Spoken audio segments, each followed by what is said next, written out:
Bwana Yesu asifiwe. Haleluya. Nashukuru Mungu tumepata wasaa mwingine tena kuweza kukutana kwa ajili ya kuzungumza neno la Mungu. Tumisha Bwana, tumepata kibali tena. Mungu ametupa uzima, tunaweza tukazungumza kwa habari ya neno ambalo Mungu ametuandalia. Neno ambalo linaitwa kuwekewa mikono. Kuwekewa mikono. Bwana Yesu asifiwe. Mkono nimeandaa neno hili hapa kwa ajili yako. Basi naomba ukae tayari tuweze kuomba kwa pamoja. Nitaomba hapo ulipo uweze kufunga macho. Utasimamisha hii video kwa muda mfupi. Alafu kishaomba tuendelee tena. Bwana Yesu asifiwe. Basi leo tunaenda kusoma kwa habari ya kile ambacho nimesema ni kuwekewa mikono. Hii somo inaongea kwa habari ya Roho Mtakatifu. Kwa lugha nyepesi sana, kuwekewa mikono ni kile kitendo ambacho watu wa Mungu wanaitwa mbele ya kanisa, mbele ya madhabahu. Au kasi hivyo, watu wa Mungu wanakuwa wanaenda kuwekewa mikono na watumishi wengine wa Mungu na wanaombea ujazo na nguvu za Roho Mtakatifu za ajilia. Bwana Yesu asifiwe. Kwa hiyo ni kitendo ambacho ni cha muhimu sana kwa sababu inasababisha yule mtumishi wa Mungu aliyezaliwa mara ya pili aweze kupokea kipawa cha Roho Mtakatifu. Bwana Yesu asifiwe. Basi tutaenda kwenda kujifunza hichi ambacho ninachokiongelea. Maana nilikuwa nimeweka kuwekewa mikono au Roho Mtakatifu. Kwa leo tena kuingia ndani kwa habari ya Roho Mtakatifu. Kwa nakaribisha. Kwa tuanze moja kwa moja tafsiri ya huyu naye mzungumzia nini maana Roho Mtakatifu. Kwa tafsiri ambayo nimeandika hapa kwa kifupi ni kwamba Roho Mtakatifu ni Mungu. Tufungue maandiko katika waraka kwanza Yohana mlango wa 5 mstari wa 7. Mstari wa 7 nao nasema, naye Roho ndiye ashuhudiaye, kwa sababu Roho ndiye kweli. Kwa maana wako watatu washuhudiao mbinguni, Baba na Neno na Roho Mtakatifu, na watatu hawa ni umoja. Bwana Yesu asifiwe. Kwa Biblia inavyosema kwamba kwa maana wako watatu washuhudiao mbinguni, Baba na Neno na Roho Mtakatifu, na watatu hawa ni umoja. Kwa tunapoongea hapo tunaongelea utatu mtakatifu ambao unaunda kitu kimoja Mungu, na wote ni Mungu. Kwa wanafanya kazi katika namna tofauti, kuna Neno, kuna Baba, kuna Roho Mtakatifu, lakini wote ni kitu kimoja. Kwa naposema Roho Mtakatifu, tafsiri ya kwanza ni Mungu. Bwana Yesu asifiwe. Lakini endelea kuzungumza zaidi kwa habari ya Roho Mtakatifu. Nini maana Roho Mtakatifu? Unaona? Nilikuwa nimeandika pia ni Roho iliyo takatifu anaishi ndani ya muamini aliyezaliwa mara ya pili. Bwana Yesu asifiwe. Kwa hiyo tuangalie katika Yohana 14 mstari wa 16 mpaka 17. Nao nasema, nami nitamwomba Baba naye atawapa msaidizi mwingine ili akae nanyi hata milele. Ndiye Roho wa kweli ambaye ulimwengu hauwezi kumpokea, kwa kuwa haumwoni wala haumtambui. Bali ninyi mnamtambua, maana anakaa kwenu naye atakuwa ndani yenu. Bwana Yesu asifiwe. Nimalizie tu mstari wa 18. Sitaacha ninyi yatima, naja kwenu. Yesu asifiwe. Nilikuwa nimezungumza hilo kwa sababu Roho Mtakatifu hapo kama tulivyosoma, Yesu Kristo anamtambulisha kwamba ni msaidizi ambaye atakuwa ndani yetu, ataishi ndani yetu mpaka milele. Unaona? Nikirudia pale nasema, nami nitamwomba Baba naye atawapa msaidizi mwingine ili akae nanyi hata milele. Kwa Yesu alivyokuja duniani alikuwa kama mtumwa kwetu sisi hapa, akitufundisha, akituponya, akituongoza, lakini yeye alibidi arudi kwa Baba ili akatuandalie makao. Unaona? Kwa akasema, sitaacha yatima, nitaambia nikiondoka mimi nitamtuma kwenu nyie msaidizi ambaye ndiye Roho kweli, atakaa ndani yetu hata milele. Kwa yuko ndani yako, yuko ndani yetu mimi, au atenda kukaa ndani yako. Bwana Yesu asifiwe. Kwa ni msaidizi ambaye Mungu ametupa kae na ishi ndani yetu. Kwa hiyo tafsiri ya mwisho ambayo ukiunganisha hivi vyote vile ambavyo nimezungumza, tafsiri ya kwanza na pili, kwa unaweza kusema Roho Mtakatifu ni nani? Ni ambaye Roho Mtakatifu ni Mungu aishie ndani ya muamini aliyezaliwa mara ya pili. Bwana Yesu asifiwe. Yaani ni Mungu ndani yako anaishi ndani ya muamini yote aliyezaliwa mara ya pili. Bwana Yesu asifiwe. Naomba tu hilo ulifahamu hilo. Kwa hapo nikuja kujibu swali la pili, Roho Mtakatifu ni nani? Kwa ni Mungu ambaye anaishi ndani ya muamini aliyezaliwa mara ya pili. Twende tufungue maandiko pia, Luka mlango wa 4 mstari wa 18. Angalia maandiko yanatuambiaje hapa. Luka mlango wa 4 mstari wa 18. Roho Bwana yu juu yangu, kwa maana amenitia mafuta kuwahubiri maskini habari njema. Amenituma kuwatangazia wafungwa kufunguliwa kwao na upofu kupata kuona tena, kuacha huru walioseta.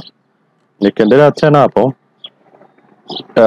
kabla kuendelea, nilikuwa nasema kwamba ni Roho ambaye anayekaa ndani ya mtu.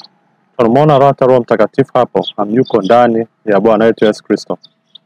Haleluya, shalom. Na hata tusome pia na Yohana 1 mstari wa 32. Tena Yohana akashuhudia akisema, nimemwona Roho akishuka kama huwa kutoka mbinguni, naye akakaa juu yake. Bwana Yesu asifiwe. Hapa naongea habari za Roho Mtakatifu kaa juu ya Yesu Kristo. Mara pale ambapo alipo Yesu Kristo alikwenda kubatiza na Yohana Mbatizaji, aliona sana shuhudia kwamba yeye alimwona Roho akishuka akakaa juu yake. Roho Mtakatifu. Bwana Yesu asifiwe. Kwa tuendelee mtumishi wa Bwana. Kwa nasema huyu ni Roho iliyo safi, takatifu. Ni Mungu anakaa ndani ya mtu. Na pia anaendelea kusema kwamba anakaa ndani ya mtu hata milele. Bwana Yesu asifiwe. Kwa nikiendelea kuzungumza hapo, nilikuwa natamani nigusie kitu kimoja, ni kwamba Roho Mtakatifu ni mtaji hapa. Kama unakumbuka zile habari za Nuhu, kwa kipindi kile ambacho kumetokea gharika, dunia yote imejaa maji, waliofanikiwa kupona na wale ambao walikuwa ndani ya safina ni Nuhu na familia yake pamoja na wale wanyama teule wale. Kwa katika wale teule, ile siku ambazo Mungu akawa anasababisha maji ya kauke juu ya ardhi. Kwa kuna kipindi ambacho ile Nuhu kuthibitisha kwamba pako salama, sasa wanaweza wakatoka, wakafungua safina wakatoka. Unakumbuka vizuri sana kwamba walikuwa wakijaribisha kwa kutoa njiwa. Unaona? Ambao tutaenda kusoma katika Mwanzo 8 mstari wa 12. Kwa hiyo Mwanzo 8 mstari wa 12 nifungua, nasema akangoja na siku 7 tena akamtoa ile njia, naye asimrudia tena kamwe. Nilikuwa nazungumza hii habari kwa sababu kuna mtumishi mmoja aliwahi kuzungumza kwamba huyu njiwa ambaye aliruhusiwa kutoka kwenda kuangalia kama maji yamekauka wala, maana mwanzoni alienda akakosa sehemu ya kutoa maji kwa hajakauka. Alimvomtoa siku baada wiki kadhaa, siku ni kimoja, akakuta akarudi na mjani na jani la mti wa mzeituni. Baadaye akamtoa mara ya 3 akaenda na kurudi tena. Sasa ile njia ambayo kurudi tena, nasemekana kwamba alikuja kurudi na akaja akapata sehemu pa kutua ambaye ni kwa Yesu Kristo. Bwana Yesu asifiwe. Roho Mtakatifu tangu alivyo kipindi kile alikuwa ndani ile safina, ndani ile wokovu, akaja kutoa tena akapata mahali pa kutoa rasmi kwa Yesu Kristo. Na baada hapo ikaja sisi hapa. Bwana Yesu asifiwe. Kwa tamani tu nilifunua ile hapa. Ilikuwa ni jambo alilizungumza, nikasema ni vizuri naye pia. Naona hiyo ndio sababu nakuta njia pale alipoenda kurudi tena, lakini sasa hivi baada ya miaka kadhaa, miaka 2000 mingine tangu gharika ilipotokea, ile njia akakaja kaa juu yake. Bwana Yesu asifiwe. Kwa hapa ilikuwa imeandikwa njia alipata mahali pa kupumzika ambaye kukaa ndani, ambaye sasa hivi anakaa ndani ya hekalu. Unaona? Hekalu lake ambayo ni mwili wa mtu. Bwana Yesu asifiwe. Kwa hiyo naendelea kusema kwamba je, tunampokeaje Roho Mtakatifu? Nilikuwa nimeandika hapa, tunampokea kupitia kwanza kwa njia ya ubatizo, yani kuzaliwa mara ya pili, na pia kuwekewa mikono kichwani. Kwa hiyo tutasoma Matendo 19 mstari wa 7 wa kwanza hadi wa 7. Pia tutaruka Matendo 8:9 hadi 24. Tunaenda kufungua Matendo ya Mitume mlango ule wa 8. Mlango ule wa 19 mstari wa kwanza hadi wa 7. Andiko nasema, ikawa Paulo alipokuwa Korinto, Paulo akiisha kupita kati ya nchi za juu akafika Efeso, akakutana na wanafunzi kadha huko. Akauliza, je, mlipokea Roho Mtakatifu mlipoamini? Wakamjibu, la, hata kusikia kwamba kuna Roho Mtakatifu hatukusikia. 3. Akauliza, basi mlibatizwa kwa ubatizo gani? Wakasema, kwa ubatizo wa Yohana. 4. Paulo akasema, Yohana alibatizwa kwa ubatizo wa toba, akawaambia watu wamwamini yeye atakaye kuja nyuma yake, yani Yesu. Waliposikia haya wakabatizwa kwa jina la Bwana Yesu. Na Paulo akisha kuweka mikono yake juu yao, Roho Mtakatifu akajaa juu yao, wakaanza kunena kwa lugha na kutabiri. na jumla yao walipata watu wanaume 12. Bwana Yesu asifiwe. Hicho ndicho tunachokisema kwamba unapoweka mikono juu akipokea kipawa cha Roho Mtakatifu, unampokea huyu msaidizi, Roho ya kweli ambaye anakaa ndani yetu. Bwana Yesu asifiwe. Kwa hiyo naendelea kusema kwamba hata katika Matendo ya Mitume mlango wa 8 mstari wa 9. Hebu tusome hapa. Kuanzia mstari wa 9 hadi wa 24 nasema, na mtu mmoja jina lake Simoni hapo kwanza alikuwa akifanya uchawi katika mji ule, akiwashangaza watu wa taifa la Samaria akisema kuwa yeye ni mtu mkubwa. Wote wakamsikiliza tangu mdogo hata mkubwa akisema, mtu huyu ni uweza wa Mungu ule mkuu.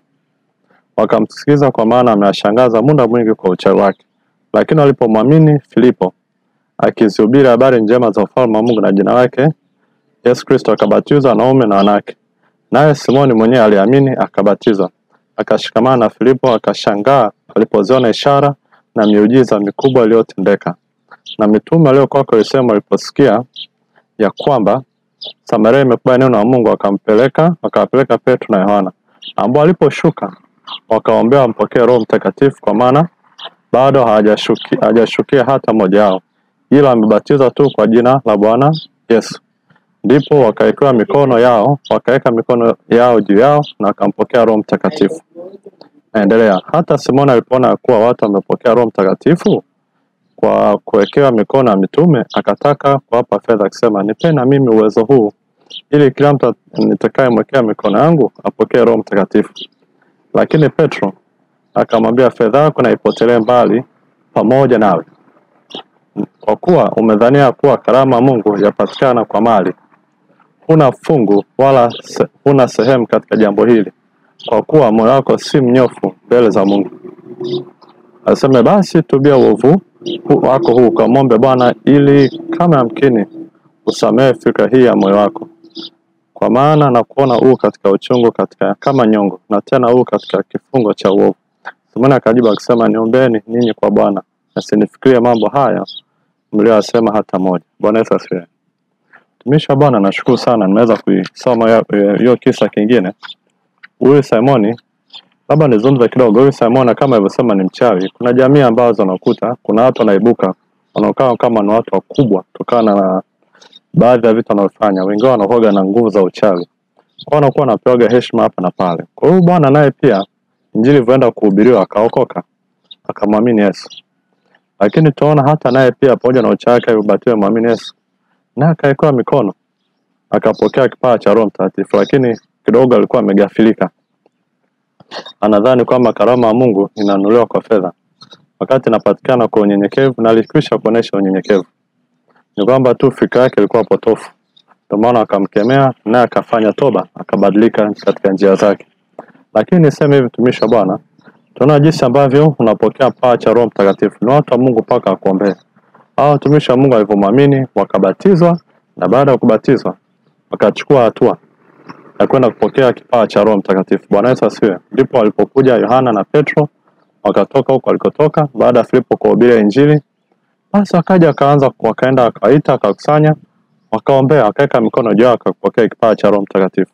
Kwa hiyo hiki kipawa cha Roho Mtakatifu ndio kitu ambacho natamani tukizungumze. Unaona? Natamani mjue. Kwa hiyo tunapokea kwa njia ya ubatizo au uzaliwe mara ya pili. Unaona? Na kuwekea mikono kichwani. Kama nilivyosoma, unaona? Nilikuwa nimeongea kwamba kupokea ubatizo niweza katika somo lililopita kwa habari ya ubatizo. Kwa Mungu akujalie uwezo kupitia mafundisho sita ya kwanza ya Kristo. Moja hapo ni ubatizo. Hebu nenda ukapitie hapo, imeongea kwa mapana na marefu yote kadiri Mungu alivyonijalia kipindi hicho.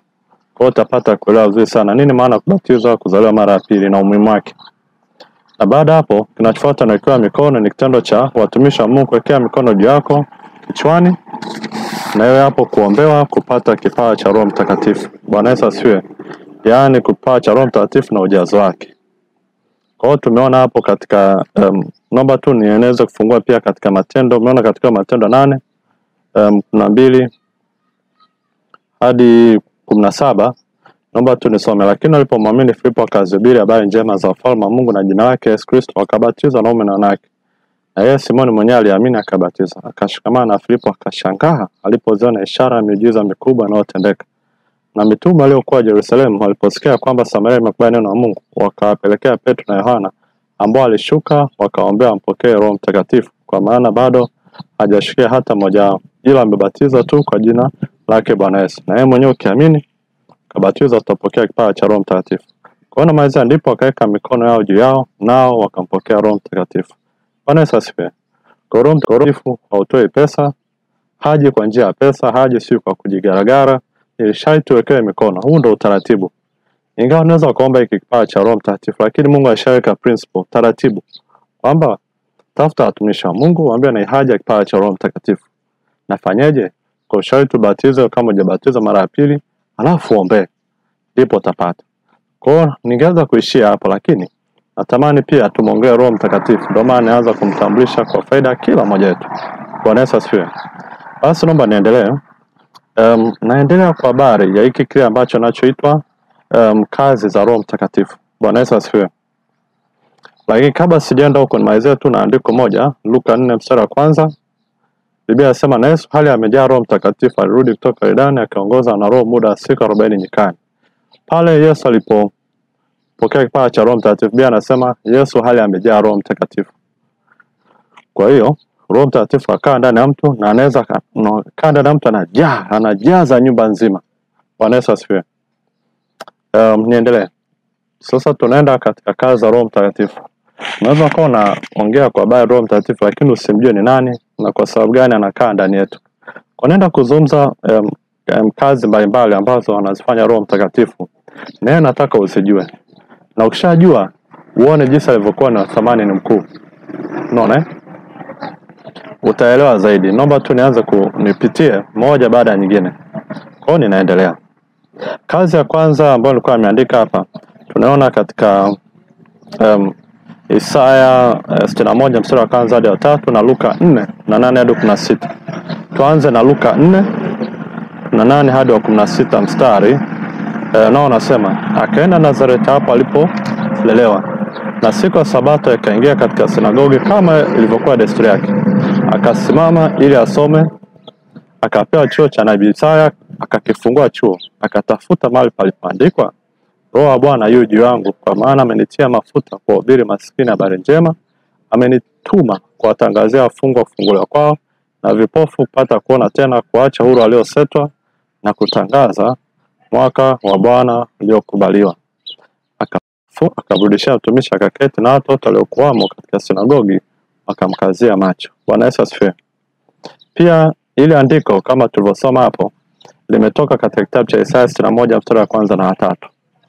Unaona? Kama aliposema alipofungua chuo cha nabii Isaya, kama sijakosea, alifungua hapa kwenye Isaya 61 kuanzia mstari wa kwanza hadi wa 3. Kwa hiyo tutaipitia wote ili mimi naye tuweze kuwa na kitu kizuri cha kujifunza. Aya 61 kuanzia mstari wa kwanza hadi wa 3. Maandiko yanasema Roho wa Bwana yu juu yangu, kwa sababu Bwana amenitia mafuta na wahubiri wanyenyekevu habari njema, amenituma ili kuwaganga waliovunjika moyo, kuwatangazia mateka uhuru wao, na hao waliofunga habari za kufunguliwa kwao, kutangaza mwaka wa Bwana uliokubaliwa na siku ya kisasi cha Mungu wetu, kuwafariji wote waliao, kuwatangazia hao walio katika Sayuni, wapewe taji ya maua badala ya majivu, mafuta ya furaha badala ya maombolezo, vazi la sifa badala ya roho nzito, wapate kuitwa miti ya haki iliyopandwa na Bwana ili atukuzwe. Bwana Yesu asifiwe. Kwa hiyo kama tulivyosoma hapo, kuna kazi nyingi hapo zimeorodheshwa hapo kuhusiana na Roho Mtakatifu. Ya kwanza nimeandika hapo, ya kwanza katika hiyo pengele cha Isaya 61 hadi 3 na Luka 4 na 8 hadi 16. Tunaona hapo Roho Mtakatifu mpaka mtu mafuta. Mpaka mtu mafuta ni kumwezesha, yani kumtia mtu nguvu, uweza. Bwana Yesu asifiwe. Kwa ni muhimu sana leo unapopakwa mafuta, kwa sababu hata wa mitume wa Yesu kabla hajaanza utume pale katika Matendo ya Mitume, Yesu alisisitiza sana wasianze huduma mpaka Roho Mtakatifu atakapoajilia. Ile siku Roho Mtakatifu aliposhuka, sababu mwanzoni alikuwa katika hali ya uoga, hawajui afanyeje, kama yatima, wameachwa. Lakini Roho Mtakatifu alipojaa juu yao, wakajikuta wanakuwa majasiri kama simba. Kuna sehemu kwenye Mithali anasema kama watu wa Mungu ni majasiri kama simba. Unaona? Kwa hiyo wakajikuta wana ujasiri ambao kwa sio wa kawaida. Na tunaona hawa watumishi wa Mungu waliinuka wakafanya kazi ya Mungu ya ajabu sana. Bwana Yesu asifiwe. Kwa hiyo Roho Mtakatifu anapoingia ndani yako anakutia nguvu. Kwa hiyo unajikuta una ujasiri ambao usio wa kawaida. Na mimi nishuhudia kwamba hata mimi mwenyewe nimejikuta nilipompokea Roho Mtakatifu maisha yangu yalibadilika. Ujasiri ni uko nao kuhubiri, kusema neno la Mungu na kadhalika ni kwa ajili ya Roho Mtakatifu. Kazi nyingine ambayo Roho Mtakatifu anakupa mtu kuhubiri injili. Unaona, kuhubiri injili. Anasema kuhubiri injili kwa nyenyekevu. Kwa hiyo maandiko yanapoongea kwa habari ya kuhubiri injili kwa nyenyekevu, tunajifunza kwamba Roho Mtakatifu anafundisha mtu kujua injili, kufahamu Mungu, yaani kwenda kuhubiria watu neno la Mungu. Kuhubiria mtu injili sio jambo jepesi. Unahitaji kusukumwa na Mungu. Kazi ya Mungu inafanywa na Mungu mwenyewe. Kwa ile kushuhudia, kuambia watu habari za Mungu ni kazi ya Mungu, ni Roho Mtakatifu anakutia nguvu. Pia Roho Mtakatifu hufanya kazi kubwa sana nzuri ya kuponya waliovunjika moyo. Nguvu ya kumfanya mtu aliyejeruhika anaposikia maneno yako na kupata faraja. Hiyo ni kazi ya Roho Mtakatifu. Anapaka mafuta maneno yako yanaenda kusababisha uponyaji kwa mtu. Hiyo kitu anafanyaga sana psychiatrists, counselors, lakini Roho Mtakatifu anaifanya nzuri zaidi. Hawa watu waliosomea vitu wanafanya katika hali ya busara elimu ambazo tunajifunza, lakini Roho Mtakatifu anakupa na upako wa kuponya kile mtu anaponywa. Kwa ndio maana unakutaga wachungaji wanakuaga ni washauri wazuri zaidi kuliko hata watu wa duniani, na wanafanya kazi nzuri kuliko watu wa duniani kwa sababu ya Roho Mtakatifu. Na pia anasema kuwahubiri mateka kufunguliwa kwao. Kwa hiyo Roho Mtakatifu ana uwezo wa kuwafungua watu waliofungwa katika vifungo. Unajua kuhubiri mtu aliyefungwa sio jambo jepesi. Mtu anateseka katika vifungo vya shetani. Kwa hiyo unakuta yani kuna ile unakuta mtu anahangaika kupata ufumbuzi hana. Lakini unaweza kukuta unaongea naye, unampa sio tu kwamba solution, lakini unamwambia chanzo cha tatizo kiko wapi. Hiyo ni Roho Mtakatifu. Maana ni vizuri sana kutatua matatizo kutoka kwenye chanzo, sio kwenye matokeo. Mara nyingi madaktari wanakuwa wanaangalia tatizo ni nini, kwa wanajaribu kutafuta chanzo. Wakishindwa kupata chanzo, badala tu tibu hivyo hivyo punguza madhara yale magonjwa, yale matokeo. Lakini Roho Mtakatifu anarudi kwenye chanzo. Kwa sababu kuhubiri mateka kufunguliwa kwao. Unaona? Nyingine vipofu kupata kuona. Yaani Roho Mtakatifu ana tabia kuwafungua watu macho yao. Unajua kumjua Mungu inasababisha giza ndani ya maisha ya watu. Lakini kwa uwezo na nguvu ya Mungu unakuta yule mtu anafunguliwa, anaweza kujua yuko wapi, alikotoka na anakotakiwa kwenda. Kwa hiyo anafanya kufungua vipofu watu macho. Wewe kama mwanadamu unaenda tu, lakini unashangaa unapoa usemi pako na ufungua mtu macho yake. Alikuwa gizani, sasa anakuwa ni mtu wa nuru. Bwana Yesu asifiwe. Kazi nyingine anayofanya ni kuacha huru walioteswa, waliosetwa. Kwa kazi zote za shetani ambazo zinamtesa mtu afunga na zifungua zote, anamweka mtu huko huru. Bwana Yesu asifiwe. Maana Yesu akasoma chuo cha nabii Isaya, na yeye ndo alikuwa wa kwanza kudhihirisha haya maneno na kuyatimiza kama tulivyosoma katika Luka 4:18 pale 19 hadi 20. Haya maneno alitimia mbele ya macho yao. Alienda kuwafungua watu. Na kama ulivyosoma ukienda kusoma pale utagundua Yesu alivyohubiri siku zile kulikuwa kuna mtu ndani ile sinagogi kama saksani pale alikuwa na mapepo. Unaona, kwa mara kwanza tunaona mtu ana uwezo wa kuamrisha nguvu za giza na kuzifukuza. Na hapoonekana zamani kulikuwa mnaga hicho kitu. Mtu alikuwa akipanda mashetani, mapepo, alikuwa analazimika kuyapunga, kuyatii, kuita waganga, kuita wachawi, kuita yaani kuyafurahisha ili yasiendelee kumtesa mtu. Lakini kwa mara kwanza Yesu anakutana na hiyo hali. Unaona? Paka watu wakastaajabu. Naomba twende tu kwenye, naona nasukuma nizungumze hii. Twende kwenye Luka mlango 4. Tunaenda Luka 4 mstari wa 30. Tuanze 31. Akashuka paka Kapernaum mji wa Galilaya, akawa akiwafundisha siku ya Sabato. Wakashangaa mno kwa mafundisho yake, kwa kuwa neno lake lilikuwa na uwezo. Na ndani ya sinagogi mlikuwa na mtu mwenye roho ya pepo mchafu. Akalia kwa sauti kuu akisema, acha, tuna nini nawe Yesu wa Nazareti? Umekuja kutuangamiza? Na kujua nani mtakatifu wa Mungu? Yesu akamkemea akisema, fumba kinywa mtoke. Ndipo yule pepo akamwangusha katikati, akamtoka asimdhuru neno. 36. Mshangao kawashika wote, wakasemezana akisema, ni neno gani hili, maana awaamuru pepo wachafu kwa uwezo na nguvu nao hutoka? Habari zake zikaenea katika kila mahali katika nchi ile. Hapa ni 37. Tumishi wa Bwana, angalia hapo vizuri. Kwa mara kwanza tunaona Yesu anapokuja duniani, tunaona ushindi juu ya ufalme wa giza. Yaani hicho kitu tunachokuambia inavyoonekana kabla kulikuwa mnaga ushindi. Kwa Yesu anakuja na elimu ambao watu wote walishangaa, wakastaajabu, ndio maana habari zilienea. Sasa kwa mara kwanza kuna mtu ameweza kuongea na mapepo na kuyafukuza na kaondoka. Lakini zamani haikuwaga hivyo.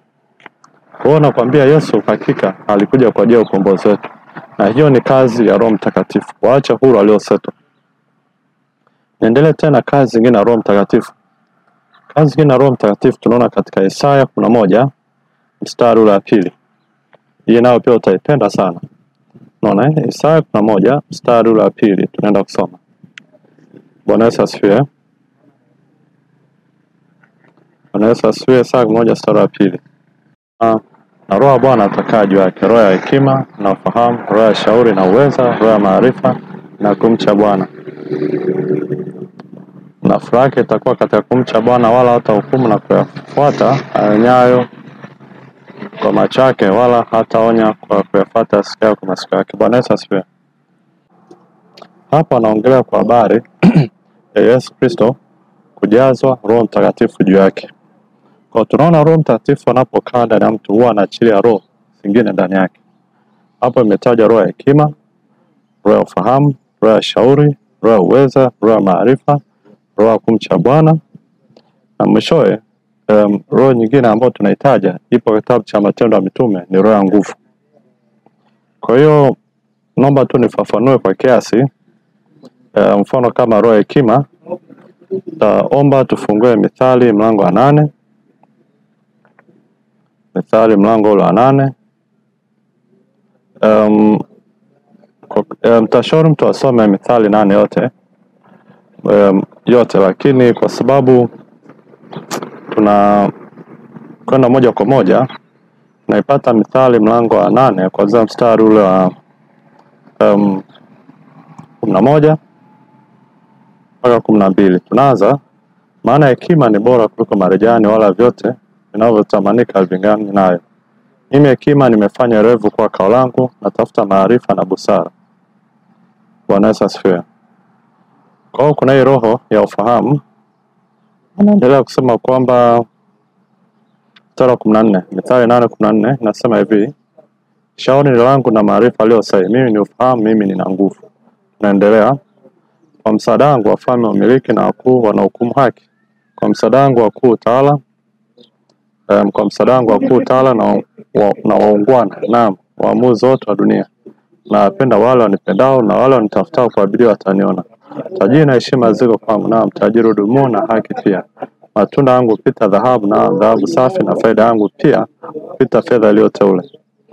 Bwana Yesu asifiwe. Kwa hiyo pia kuna roho ya shauri. Bwana Yesu asifiwe. Roho ya shauri kuna sehemu nyingi sana inatajwa. Roho ya shauri anasema mstari wa 14, shauri ni langu na maarifa aliyosai, mimi ni ufahamu, mimi nina nguvu. Kwa hapo nataja roho ya ufahamu, roho ya shauri. Bwana Yesu asifiwe. Na pia tunaenda kusoma kwa habari ya roho ya uweza. Tunaipata katika Zekaria 4:6. Zekaria, kitabu cha Zekaria mlango wa 4 mstari wa 6, nao anasema, kajibu akaniambia kusema, hili ndio neno la Bwana kwa Zerubabeli, kusema si kwa uwezo wala si kwa nguvu, bali ni kwa roho yangu, nasema Bwana majeshi. Anasema si kwa uwezo wala nguvu za kimwili, bali ni kwa roho wa Bwana. Ndipo mtu atakuwa na uwezo na nguvu. Haleluya. Unaona? Roho ya maarifa tunasoma pia katika Mithali 1 mstari wa 4. Ingawa tulikusha kulisoma hapo kabla. Mithali 1 mstari wa 4. Biblia inasemaje? Kuwapa wajinga refu na kijana maarifa na hadhari. Bwana Yesu asifiwe. Na pia nyingine ni roho ya kumcha Bwana. Mithali 8:13. Anasema kumcha Bwana ni kuchukia uovu, kiburi na majifuno na njia mbovu, na kinywa cha ukaidi pia nakichukia. Tunaenda Mithali 15 mstari wa 33. Kumcha Bwana ni maonyo ya hekima, na kabla ya heshima tangulia unyenyekevu. Bwana Yesu asifiwe. Roho nyingine ya mwisho nimeitaja hapo ndio roho ya nguvu. Tunasoma katika kitabu cha Matendo ya Mitume 1 mstari wa 8. Narudia, Matendo ya Mitume 1 mstari ule wa 8. Biblia inasema hivi: lakini mtapokea nguvu akiisha kuwajia juu yenu Roho Mtakatifu, nanyi mtakuwa mashahidi wangu katika Yerusalemu na katika Yahudi wote na Samaria hata mwisho wa nchi. Kwa hiyo tunaona kuna roho ya nguvu iko hapo imetajwa, ambayo pia katika Luka 4:14 nasema Yesu akarudi kwa nguvu za Roho, akaenda Galilaya, habari zake zikaenea katika nchi zote na kando kando. La 5, ya kwamba injili yetu haikuwafikia katika maneno tu, bali katika nguvu na katika Roho Mtakatifu na uthabiti mwingi, kwa vile navyojua jinsi vilivyo tabia zetu kwenu kwa ajili yenu. Bwana Yesu asifiwe. Kwa hiyo kuna roho ya nguvu, kuna roho ya kumcha Bwana na maarifa, uwezo, shauri, fahamu na hekima. Zote mtu anapompokea Roho Mtakatifu anaachilia ndani yake. Bwana Yesu asifiwe. Yaani Mungu akikaa ndani anaweka kila kitu. Tofauti na ufalme wa giza. Ufalme wa giza wale, unajua ufalme wa giza wanachokifanya wanaabudu malaika walioanguka. Sasa malaika ana sifa na kanuni ambayo wale ni roho zinazohudumu. Kwa hiyo wanakuwa na eneo moja au eneo moja ambao wanakuwa na hudumu. Sio, unaelewa eh? Kwa katika ile eneo wanaohudumu, kwa hiyo unakuta eneo lingine hawezi kuhudumu, lazima kuwepo kuna roho nyingine. Kwa hiyo unakuta kwa mfano kwa napitaga habari kwamba kuna wengine walikuwa na mtu anafuga majini. Kuna mtu ili aweze kukamilika anahitaji kuwa na maroho machafu 99. Lakini Roho Mtakatifu yuko mmoja, Mungu. Shaka anatoa kila kitu. Lakini ufalme wa giza kwa sababu anaabudu malaika walizoanguka, lazima akae na mashetani yote 99. Kwa hiyo nilikuwa natamani tuelewe kwamba Roho Mtakatifu ni Mungu. Akikaa ndani yako amejaza na kujaza kila kitu. Kwa ndani ya Roho Mtakatifu anaachilia hekima, ndani ya Roho Mtakatifu anaachilia ufahamu, maarifa, shauri, uweza. Kwa hiyo fahamu hilo mtumishi wa Bwana. Kipawa cha Roho Mtakatifu ni muhimu sana. Bwana Yesu asifiwe. Kwa hiyo Biblia inasema hivi, nilikuwa natamani pia niongeze hapo ni kwamba katika hizi roho 7 ambazo tumesoma, huwa katika hizi roho 7 huwa ambayo inayotangulia kwanza huwa ni roho ya kumcha Bwana, au kwa lugha nyingine ni hofu ya Mungu. Kiingereza wanatumia neno the fear of the Lord, yani hofu ya Mungu. Unaona eh? Ni kwa sababu anasema hivi, tukiwa ndani ya Mungu tunaanza na roho ya kumcha Bwana, kisha zingine hufuata. Naomba tusome Mithali 9. Naitoa angalizo kwa sababu unapokuwa na mhofu Mungu inasababisha vitu vingine kuja. Unaona eh? Bwana Yesu asifiwe. Kwa hiyo ile hekima ambayo kuna tafsiri ya hekima tumesoma pale ipo katika Mithali 8:13. Unaona eh? Inasema hivi Mithali kote, lakini tuanze na Mithali 9 mstari wa 10. Inasemaje? Kumcha Bwana ni mwanzo wa hekima, na kumjua mtakatifu ni ufahamu. Kumcha Bwana ni mwanzo wa hekima, na kumjua mtakatifu ni ufahamu.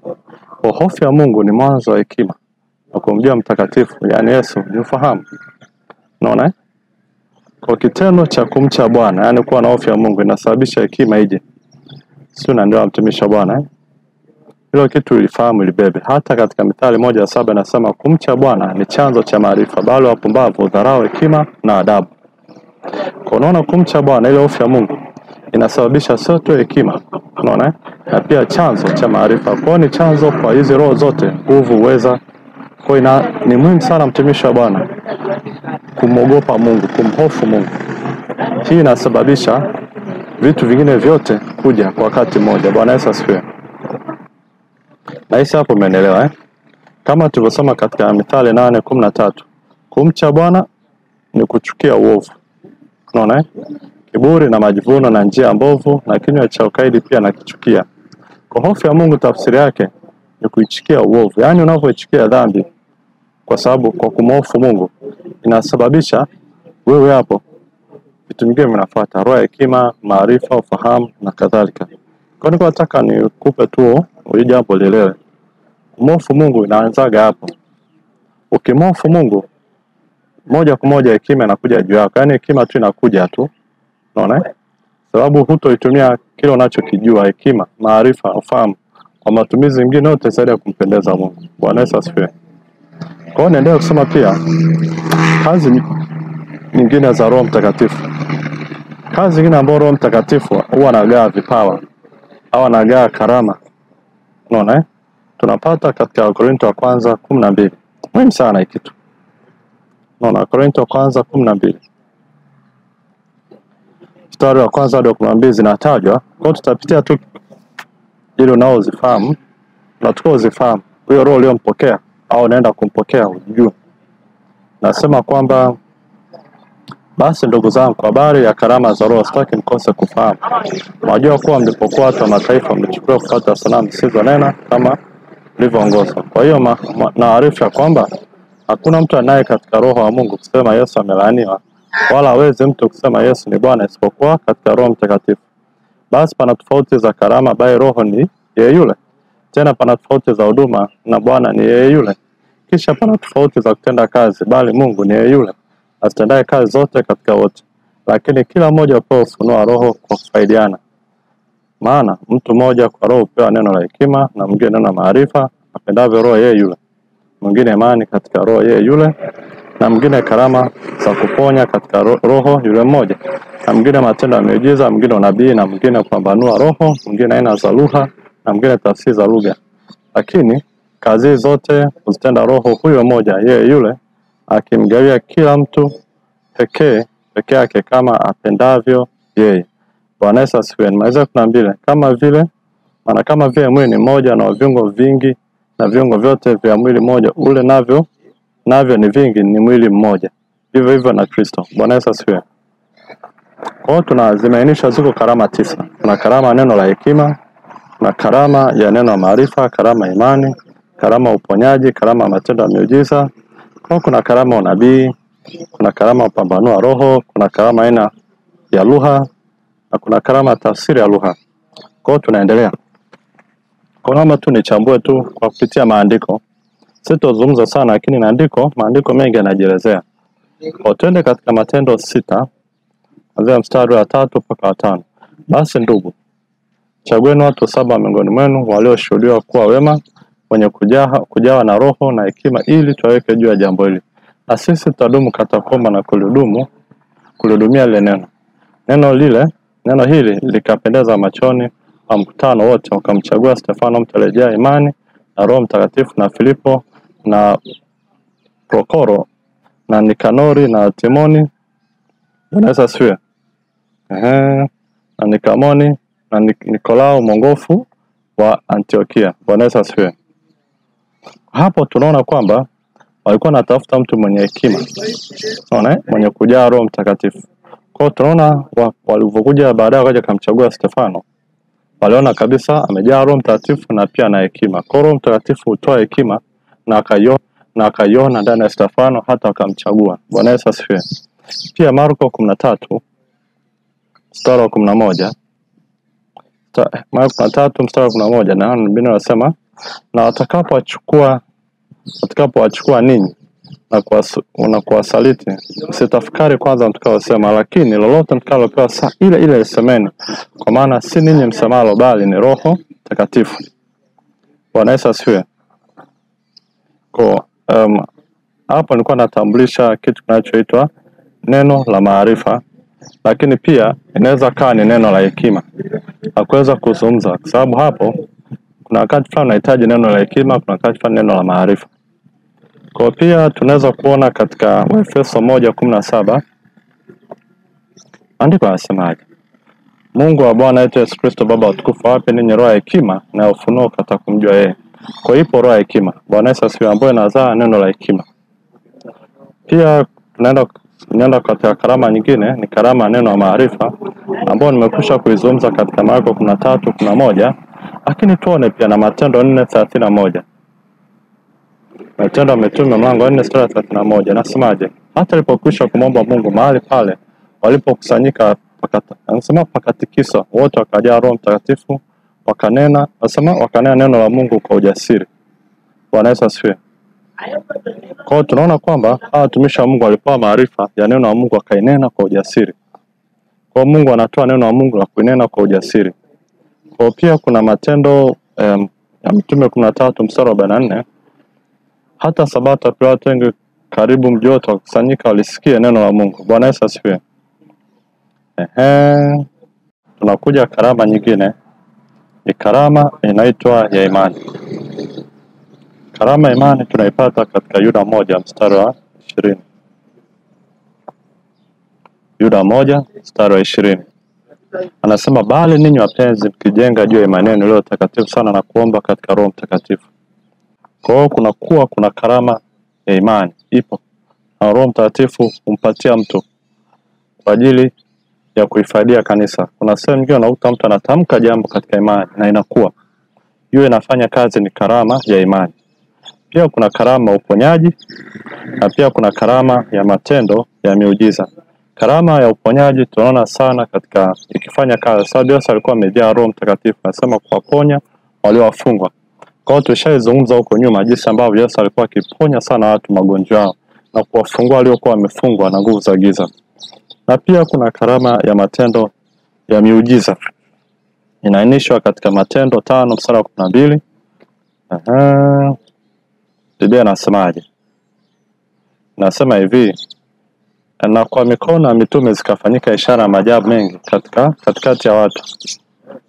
Na wote walikuwako kwa nia moja katika ukumbi wa Sulemani. Bwana Yesu asifiwe. Na pia tutasoma kitabu cha Warumi 15 mstari wa 19. Biblia inasema kwa nguvu za ishara na maajabu katika nguvu za Roho Mtakatifu hata ikawa tangu Yerusalemu na kando yake mpaka liko limekwisha kuhubiri Injili kwa ukamilifu. Bwana Yesu asifiwe. Nasema kwa nguvu za ishara na maajabu katika nguvu za Roho Mtakatifu. Kwa hiyo tunaona kazi ya karama hii. Unaona? Pia inaruhusu yaani Roho Mtakatifu anaachia kwa ajili ya kufanya matendo ya miujiza. Bwana Yesu asifiwe. Na pia kuna karama ya unabii. Unaona? Ipo na kama ilivyoainishwa tunaona ikitenda kazi katika waraka wa pili wa Petro mlango wa 1 mstari ule wa 21. Anasema maana unabii haukuletwa popote kwa mapenzi na mwanadamu, bali Adamu alinena aliyotoa kwa Mungu akiongozwa na Roho Mtakatifu. Tenda kusoma pia Luka 1:67. Na Zakaria babake akajaza Roho Mtakatifu akatabiri akisema. Tunaona jinsi ambavyo karama ya unabii inavyosababisha mtu kuweza kutamka unabii. Bwana Yesu asifiwe. Na pia karama hii inaonekana pia katika Matendo 1:27 mpaka 30. Siku hizo manabii waliteremka kutoka Yerusalemu hata Antiokia. Na tulipokusanyika akasimama mmoja wao jina lake Agabo. Akaonyesha kwa uwezo wa Roho Mtakatifu kwamba njaa kubwa itakuja karibu katika dunia nzima, na itakuwa katika siku ya Klaudio. Na wale wanafunzi kila mtu kwa kadiri alivyofanikiwa wakaazimia kupeleka msaada kwa ndugu zao waliokaa Uyahudi. Wakafanya hivyo wakawapelekea wazee kwa mkono wa Barnaba na Sauli. Tunaona jinsi ambavyo hawa watumishi wa Mungu walifunuliwa na Roho Mtakatifu kipindi hicho kwa habari ya njaa kali kwa kuja kupitia nabii Agabo.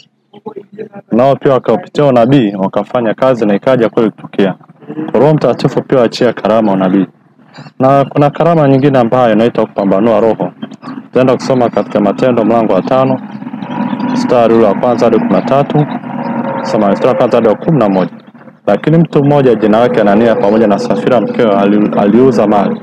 Akazuia kwa siri sehemu ya thamani yake. Mkewe naye akijua haya akaleta fungu moja akaliweka miguuni pa mitume. Petro akasema, Anania, kwa nini shetani amekujaza moyo wako huu kuambia uongo Roho Mtakatifu na kuzuia kwa siri sehemu ya thamani ya kiwanja? Kilipokuwa kwako hakikuwa mali yako, na kilipokuwa kimekwisha kuuza thamani yake haikuwa katika uwezo wako? Ilikuwaje hata ukaweka neno hili moyoni mwako ukumwambia uongo mwanadamu bali Mungu? Anania aliposikia hayo kaanguka akafa. Hofu nyingi kawapata watu wote waliosikia hayo. Jana akaondoka akamtia katika sanda akamchukua nje akamzika. Hata muda wa saa 3 baadaye mkewe akaingia, naye hana habari ya hayo yaliyotokea. Petro akamjibu, niambie, mlikiuza kiwanja kwa thamani hiyo? Akasema ndio. kwa thamanio. Petro akaambia, imekwaje hata mkapatana kumjaribu Roho wa Bwana? Angalia miguu yao waliomzika mumeo ipo mlangoni, nao atakuchukua nje wewe nawe. Mara akaanguka miguuni pake akafa. Wale vijana wakaingia wakamkuta amekufa, wakamchukua nje wakamzika pamoja na mumewe. Hofu nyingi ikawapata kanisa lote na watu wote waliowasikia haya. Bwana Yesu asifiwe. Kwa mtumishi wa Bwana, angalia jinsi ambavyo hii kazi, hii huduma ya kupambanua roho, jinsi ilivyofanya kazi kipindi cha mitume. Bwana Yesu asifiwe. Kwa hii karama ya kupambanua roho imeweza kuainishwa katika Biblia, na wewe unaweza kuona jinsi inavyofanya kazi. Hawa watumishi wa Mungu, Anania pamoja na Safira, kama Biblia inavyosema, waliuza mali, na baada ya kuuza wakaamua Bwana, pamoja na mali wameuza, wangeweza kuipeleka pesa, wangeweza kupeleka nusu, akasema tu Bwana, tumepeleka nusu, nyingine tumeleta kanisani. Wakaamua kusema Bwana, tumeleta pesa yote, lakini nyingine wameficha. Sasa wakadhani wanamdanganya tu mwanadamu anaitwa Petro. Kumbe Petro alikuwa amejaa Roho Mtakatifu. Kwa Roho Mtakatifu akaikuta ananena ndani yake kupitia Petro. Kwa nini mnamdanganya Roho wa Bwana? Unaona? Mungu anaongea sasa ndani yake. Nyinyi mjamdanganya mwanadamu, mnamdanganya Mungu. Kwa sababu hiyo uhai wenu nanyi ndio mtakatishwa. Sababu sasa huwezi kumfanya Mungu kuwa mjinga. Unaona? Biblia inasema kwamba Mungu sio mwanadamu hata asema uongo. Sasa anaposema kwamba kwa nini mnasema uongo afu wenyewe unang'ania uongo? Ikabidi sasa Mungu ajitukuze. Unaona? Kwamba ili ichosema ni uongo, kwa hiyo kaikuta analipa ile fidia kwa kifo chao. Unaona, hata kuhukumiwa pale pale. Bwana Yesu asifiwe. Kwa mtumishi wa Bwana, hiyo ni karama kupambanua roho. Roho Mtakatifu akampa Petro uwezo wa kupambanua. Na Roho Mtakatifu akanena ndani yao. Hamdanganyi mwanadamu, namdanganya Mungu. Yaani mimi Roho Mtakatifu alizungumza kupitia ndani yao. Haleluya. Kwa hicho kisa ni hatari sana. Mtu anapokuwa na roho wa Mungu, ogopa sana. Unaona? Ogopa sana. Tuishi katika kusema ukweli, tusishuhudie uongo. Bwana Yesu asifiwe. Kingine ni aina za lugha. Bwana Yesu asifiwe. Tutaenda kusoma Matendo ya Mitume, mlango wa 2 mstari wa 4. Wote wakajaza Roho Mtakatifu wakaanza kusema kwa lugha nyingine kama Roho alivyowajalia kutamka. Hii ni karama ambayo mtu utamka kwa lugha tofauti na ile anayojua yeye. Anaweza kaa anaongea lugha ambayo hajai kuisikia. Anaweza kuta lugha za malaika au lugha ambayo ya mataifa yanayosikika. Unaona? Na Roho Mtakatifu anaamua kufanya hivyo. Anaweza katamka kwa kujua au kutokujua. Unaona? Bwana Yesu asifiwe. Kwa natamani kitu mkiona hata pia katika Korinto wa kwanza mlango ule wa 14 mstari wa 2, Biblia inasema maana yeye anenaye kwa lugha aseme na watu, bali usema na Mungu. Maana hakuna asikiaye, lakini anena mambo asiri katika roho yake. Alafu tena mstari wa 14 mpaka 15. Maana nikiomba kwa lugha, roho yangu huomba, lakini akili zangu hazina matunda. Imekwaje basi? Nitaomba kwa roho, tena nitaomba kwa akili pia. Nitaimba kwa roho, tena nitaimba kwa akili pia. Bwana Yesu asifiwe. Nini nachotaka kusema hapo? Kuna kunena kwa lugha. Ni muhimu sana uwe nayo karama. Karama ni muhimu sana. Ni kwamba Mungu akupatie tu. Hii karama inakupa uwezo wa kuomba katika roho na kuomba kwa akili zako. Unapoomba katika roho, kama anasema unena mambo ambayo ni asirini. Hakuna mwanadamu anaweza kusikia, hata ufalme wa giza hawezi kusikia. Kwa hiyo unakuta ni fumbo. Unapokuwa unaomba katika roho na kuwa katika usalama zaidi. Sababu shetani naye pia ana tabia kutaka kujua umeomba nini, alafu akupumbaze. Sio, unanielewa eh? Kwa hiyo anaweza kukupumbaza kuleta kitu ambacho sicho. Lakini ukinena kwa lugha kwa muda mrefu unakuwa umeomba vyote, lakini shetani hajui. Kila roho yako inakuwa imeomba. Bwana Yesu asifiwe. Kwa najaitu vizungu kwa kifupi, na kuomba kwa akili zako, na pia kuna kuomba kwa kunena kwa lugha. Na pia kunaponena kwa lugha unaijenga roho yako. Unamjenga mtu wako ndani kuwa na nguvu zaidi katika roho. Na niwa mtumishi wa Bwana. Kwa ni karama nzuri, ni karama ambayo ni kwamba Mungu anayo. Bwana Yesu asifiwe. Nikiweza kuongea zaidi, lakini niishie hapo kwa habari aina za lugha. Sababu utamani kazi mbalimbali za Roho Mtakatifu. Anatoa karama ya kunena kwa lugha. Mungu akijalia tutazungumza zaidi kuhusu kunena kwa lugha na faida zake na kadhalika. Pia kuna tafasiri ya lugha. Hapa kwenye Korinto wa kwanza 14 kuna sehemu nauta Paulo anatoa mwongozo ndani ya kanisa bwana. Panapokuwa kuna mtu ananena kwa lugha, unaona inapaswa kuwa na watafasiri walau wasizidi 3 kama sitakosea, unaona hiyo Wakorintho wa kwanza 27. Kama mtu akinena kwa lugha wanene 2 au 3, si zaidi, tena zamu kwa zamu, na moja na afasiri. Bwana Yesu asifiwe. Naona lakini asipokuwa hapo mwenye kufasiri na nyamaze katika kanisa, aseme na nafsi yake tena na Mungu. Tunaona kwamba kuna kutafsiri kwa lugha. Kwa unaosao kuhubiri kwa lugha, lakini lazima yuko mtu anaweza kufasiri, kwa sababu lengo la kusanyiko watu wanapokusanyika inabidi waweze kujengwa kwa neno ambalo tutaenda kulisikia. Kwa hiyo ni vizuri sana katika karama kwa aina za lugha ikawa inatumika kufundisha, hapo mtu akufasiri ile lugha. Bwana Yesu asifiwe. Haleluya.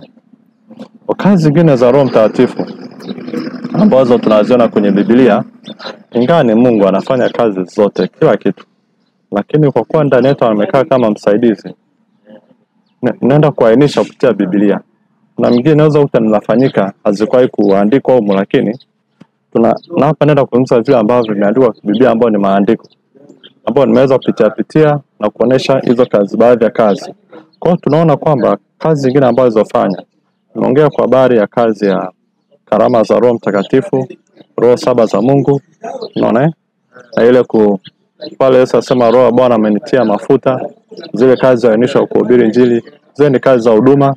Hapa ni kazi karama za Roho Mtakatifu, roho 7 za Mungu, na kuna kazi zingine zinakuja ambao tumetoka kuongea kuhusu Anania Safira. Kazi nyingine ni kazi ya kuhukumu. Roho Mtakatifu pia anahukumu. Unaona jinsi ambavyo tulivyosoma katika Matendo 5 mstari wa kwanza hadi 11, Anania na Safira wanahukumiwa kwa kusema uongo, wakidanganya mwanadamu, kumbe ni Mungu. Roho Mtakatifu akahukumu pale pale, wakapoteza uhai wao. Lakini ili watu waweze kumhofu Mungu, Mungu adhihakiwi. Unaona sababu aliwauliza kabla hajahukumu, Mungu aliwauliza kwa nini mnafanya ile jambo, mnajaribu kudanganya mwanadamu? Wao kadhania bado wanaongea mwanadamu. Basi kabidi tu Mungu ahukumu pale pale ili kuthibitisha kwamba yeye ni Mungu, aseme uongo. Maana ingekuwa sasa ni ushindane kati ya Mungu na mwanadamu. Sasa muwezi kushindana mwanadamu kashinda na Mungu kashinda. Tunaelewa Kwa hiyo ikabidi hukumu ipite ili Mungu atukuzwe. Sio kwamba Mungu ana roho mbaya, lakini ndio hivyo Mungu atukuzwe. Hata kwenye Agano la Kale kuna sehemu moja kuna kuhani mmoja alikuwa anaitwa Haruni. Alikuwa na watoto wake Abihu na Nadabu kama sijakosea. Walifanya kitu ambacho Roho wa Bwana aliwakataza. Waliwasha moto wa kigeni. Kwa pale pale Roho Mtakatifu akahukumu wasife, na Mungu akaambia Bwana nitajitukuza. Kwa mtumishi wa Roho Mtakatifu anahukumu. Pia kuna sehemu nyingine Roho Mtakatifu alifanya kuhukumu. Ni kwa habari ya kuna mtu mmoja anaitwa Bar-Yesu. Tunaenda kusoma katika Matendo 13 mstari wa 6 mpaka 12. Matendo ya Mitume 13 mstari wa 6 mpaka 12. Walipokwisha kupita hata kisiwa chote mpaka Pafu, akaona mtu mmoja mchawi nabii wa uongo, Yahudi, jina lake Bar-Yesu. Mtu huyo alikuwa pamoja na liwali Sergio Paulo, mtu mwenye akili. Yeye liwali akaita Barnaba na Saulo aje kwake, akataka kulisikia neno la Mungu. Lakini Elima yule mchawi, maana ndio tafsiri ya jina lake, akashindana nao, akitaka kumtia yule liwali moyo wa kuiacha ile imani. Lakini Sauli ambaye ndiye Paulo, akijaa Roho Mtakatifu, akamkazia macho akasema, yeye mwenye kujaa hila na uovu wote, mwana wa ibilisi, adui wa haki yote, waache kuzipotoa njia za Bwana hizo nyoka.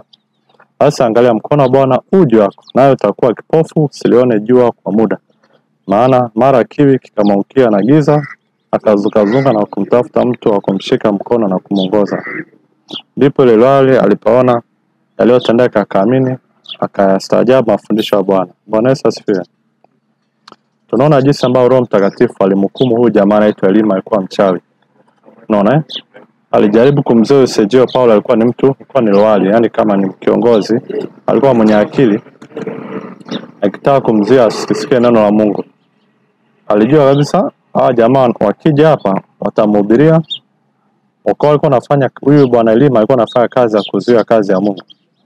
Roho Mtakatifu akamhukumu pale pale, akamfanya kipofu. Sio kwa uwezo wa binadamu mtu unaweza kusababisha mtu mwingine awe kipofu. Kwa uwezo wa Mungu tu.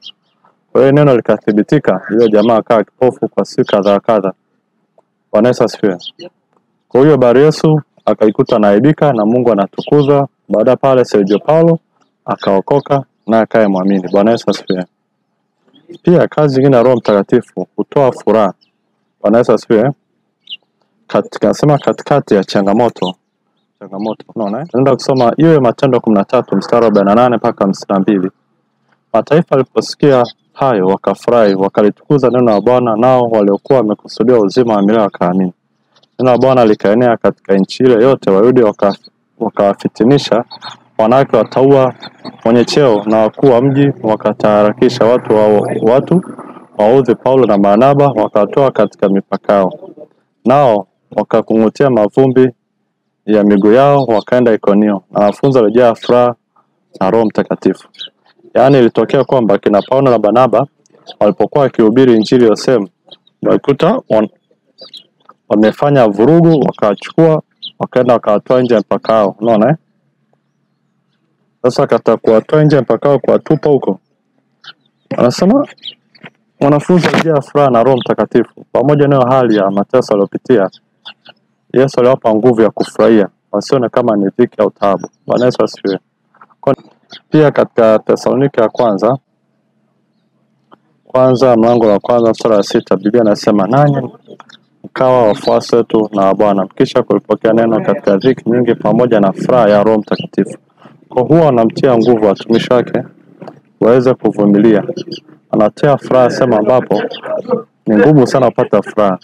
Huwa anachia mafuta ya furaha. Kuna sehemu tulisoma katika Isaya 61 kwamba kutoa taji la anasema taji ya maua badala anasema kutoa neno alisema pale na taji la nisini taji au ni furaha badala majivu kitu kama hiko. Maua badala majivu kama hiko. I think ni hivyo. Kwa hiyo tunaona Roho Mtakatifu anatoa furaha. Na pia tunaona Roho Mtakatifu anafukuza nguvu za giza, roho chafu. Nasema Yesu anasema katika Mathayo mlango wa 12 mstari wa 28, lakini mimi nikitoa pepo kwa Roho wa Mungu basi ufalme wa Mungu umekwisha kuajilia. Kwa Roho Mtakatifu anapokuwa ndani ya mtu, ni ufalme wa Mungu uko ndani. Yaani ni Mungu mwenyewe. Anasema mimi nikitoa pepo kwa Roho Mtakatifu basi ujue ufalme wa Mungu umewajilia. Haleluya, shalom. Kwa ana kazi kutoa nguvu za giza, ufalme wa giza ndani ya maisha ya watu. Pia utusaidia kuomba katika ule udhaifu tuliokuwa nao hata tufikie viwango vingine. Warumi 8 mstari ule wa 26 sema kadhalika Roho naye tusaidia udhaifu wetu, kwa maana tujui kuomba jinsi tupasavyo, lakini Roho mwenyewe hutuombea kwa kuugua kusiko weza kutamkwa. Kwa hiyo tusaidia na yeye hata atakusaidia wewe jaa Roho Mtakatifu. Bwana Yesu asifiwe. Na pia utukumbusha, huleta vitu katika kumbukumbu yetu. Akawa na kazi ya kutukumbusha. Unaweza kukuta jambo umelisahau, lakini ghafla unashangaa kwa uwezo wa ajabu sana unakumbuka kitu ambacho ni cha siku nyingi kweli. Au kitu ambacho ulikijifunza kwa sekunde, kwa muda mchache, lakini unakumbuka kama ulikuwepo pale. Au kama umefundishwa jana. Asio ni Roho Mtakatifu. Anasema katika Timotheo wa pili mlango wa kwanza mstari wa 14, anasema ilinde ile amana nzuri kwa Roho Mtakatifu akae ndani yetu. Bwana Yesu asifiwe. Na pia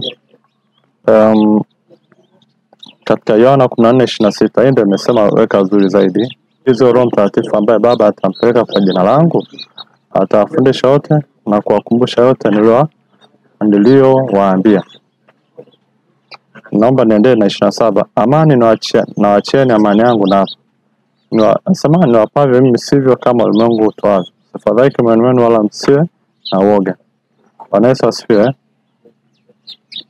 Kwa hiyo mtumishi wa Bwana, Roho Mtakatifu ana kazi kutukumbusha. Bwana Yesu asifiwe. Na pia Roho Mtakatifu ni mwalimu, hufundisha yote. Kama tulivyosoma hapo katika Yohana 14:26, sasa lakini huyo msaidizi wa Roho Mtakatifu ambaye Baba atampeleka kwa jina langu atawafundisha yote. Haleluya. Na pia katika Korinto wa kwanza 2:13, naye tunanena si kwa maneno yanayofundishwa kwa hekima ya binadamu, bali yanayofundishwa na Roho, tukiyafasiri mambo ya rohoni kwa maneno ya rohoni. Bwana Yesu asifiwe. Luka 12:12, kwa kuwa Roho Mtakatifu atafundisha saa ile ile yapasayo kuyasema. Bwana Yesu asifiwe. Najua watumishi wa Bwana, Paulo kuna sehemu moja anaandika hivi kwa habari hichi ninachokisema, kwamba yeye pia haya maandiko yote ambayo tunaosoma leo, hizi nyaraka zake kama neno la Mungu, alifundishwa na Roho Mtakatifu. Nachotamani ukione hapa ni kwamba kuanzia mstari wa 11 hadi 20, kwa maana ndugu zangu, Injili hii niliyohubiri na wajulisha ya kuwa sio ya namna ya kibinadamu, kwa kuwa sikuipokea kwa Adamu wala sikufundisha mwanadamu, bali kwa ufunuo wa Yesu Kristo. Maana umesikia habari za mwenendo wangu zamani katika dini ya Kiyahudi, kwamba naliudhi kanisa la Mungu pita kiasi nikaliharibu, nami naliendelea katika dini ya Kiyahudi kuliko wengine wengi walio hirimu zangu katika kabila yangu. Nikajitahidi sana katika kuyashika mapokeo ya baba zangu, lakini Mungu aliyenitenga tangu tumboni mwa mamangu akaniita kwa neema yake, alipoona vyema kumdhihirisha mwanae ndani yangu, ili nahubiri mataifa habari zake, mara sikufanya shauri na watu wenye mwili na damu, wala sikupanda kwenda Yerusalemu kwa hao waliokuwa mitume kabla yangu, bali nilikwenda zangu Arabuni, kisha nikarudi tena Dameski. Kisha baada ya miaka 3 nalipanda kwenda Yerusalemu ili nionane na Kefa, nikakaa kwake siku 15, lakini sikumwona mtu mwingine ila Yakobo ndugu yake Bwana. Bwana Yesu asifiwe. Na hayo ninayoandikia, angalieni, nasema na hayo ninayoandikia, angalieni mbele za Mungu sema uongo. Bwana Yesu asifiwe. Watumishi, kwamba Paulo anasema kwamba kila kitu ambacho nilichojifunza kupitia Mungu nijifunza kwa uwezo wa Mungu, wala sikufundishwa na mitume waliokuja kabla yangu, au nilipita sehemu fulani, nilipita shule fulani. Roho Mtakatifu alifunulia yote. Nini maana yake?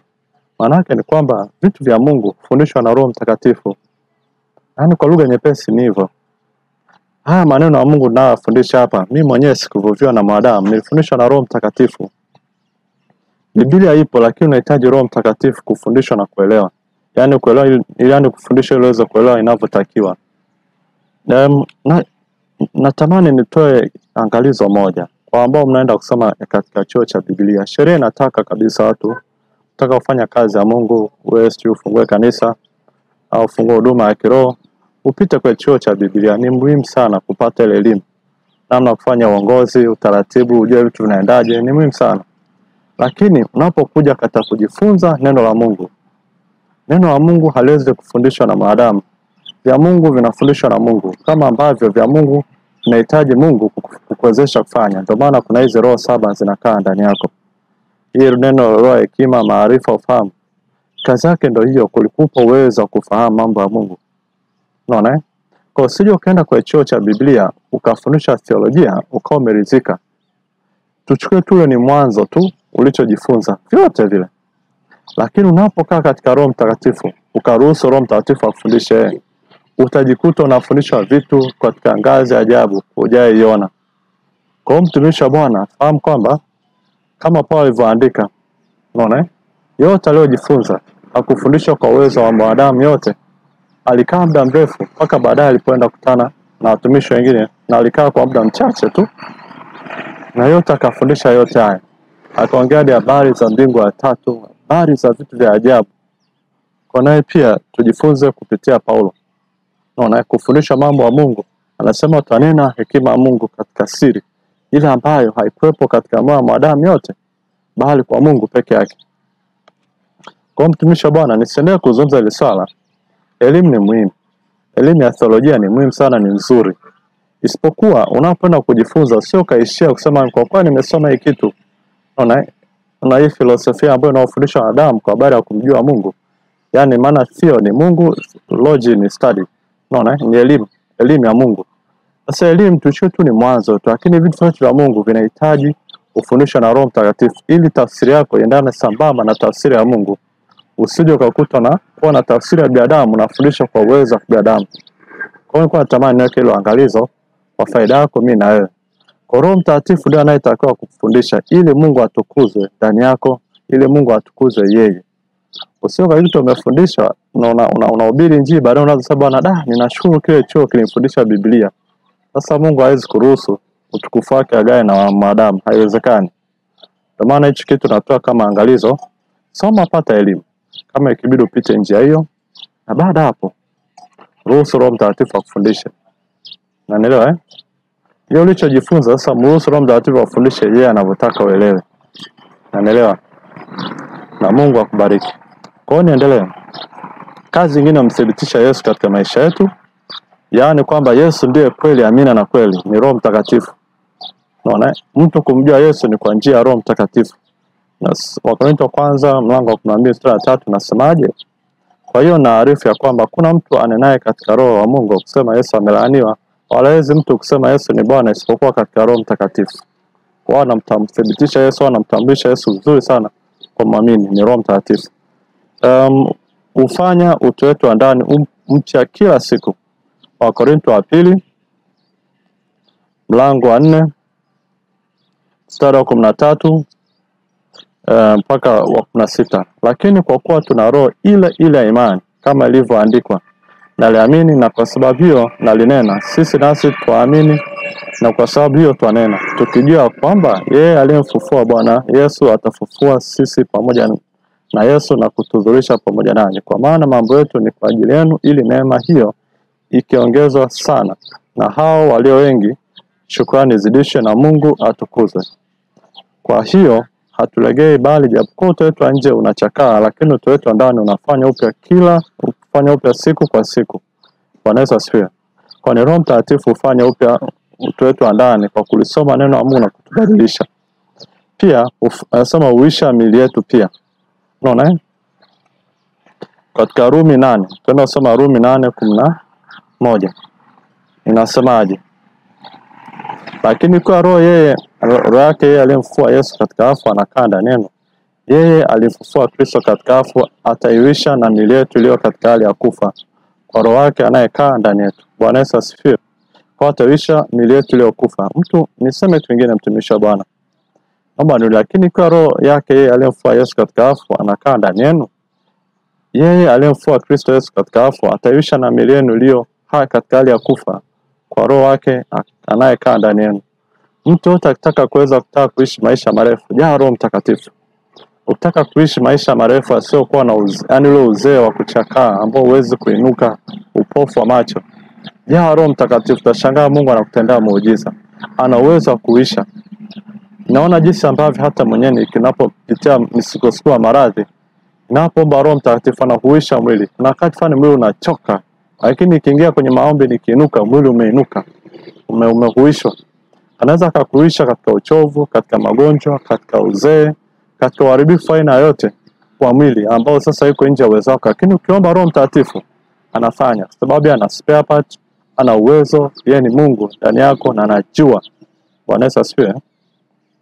Pia kazi nyingine ambayo Roho Mtakatifu hufanya, unaona? Pia anaweza akafanya uhai akiamua.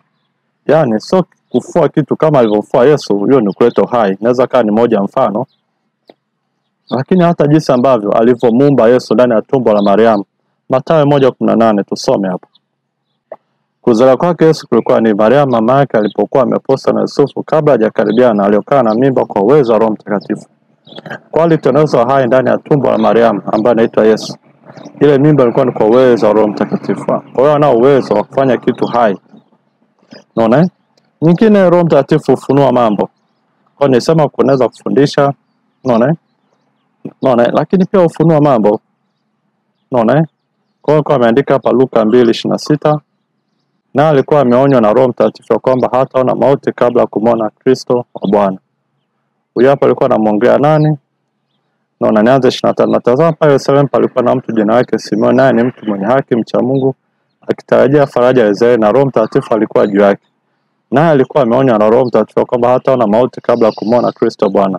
27. Basi akaja hekaluni ameongozwa na Roho, na wale wazazi walipomleta mtoto yule ndani ili amfanyie kama ilivyokuwa desturi ya sheria, yeye mwenyewe alipokea mikononi mwake, akamshukuru Mungu akisema, sasa Bwana amruhusu mtumishi wako kwa amani kama ulivyosema, kwa kuwa macho yangu yameona wokovu wako uliowekwa tayari machoni pa watu wote. Bwana Yesu asifiwe. Kaoni Isaya 32:3, nuru ya kuwa mwangaza wa mataifa na kwa utukufu wa watu wako Israeli. Baba na mama alikuwa wakiastajabia hayo walionena juu yake. Simoni akabariki akamwambia Mariamu mamake, tazama huyu amewekwa kwa kuanguka na kuinuka wengi walio katika Israeli, na kwa ishara itakao neno. Bwana Yesu asifiwe. Kwa Roho Mtakatifu anaweza kuongoza watu katika kusudi. Waweza kufikia ile kusudi ambayo samani hapa ni mkono kusudi, na pia kufunua mambo. Na pia ni ufungue sehemu na Roho Mtakatifu alifanya jambo hili.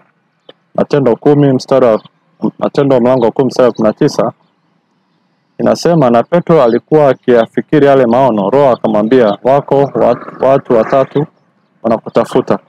Wale alifunulia hata watu na nao tumisha Bwana. Kwa vitu kama hivi vitokea visikushangaze. Ni sehemu ya kazi ya Roho Mtakatifu. 11:27. Siku hizo manabii waliteremka kutoka Yerusalemu hata Antiokia.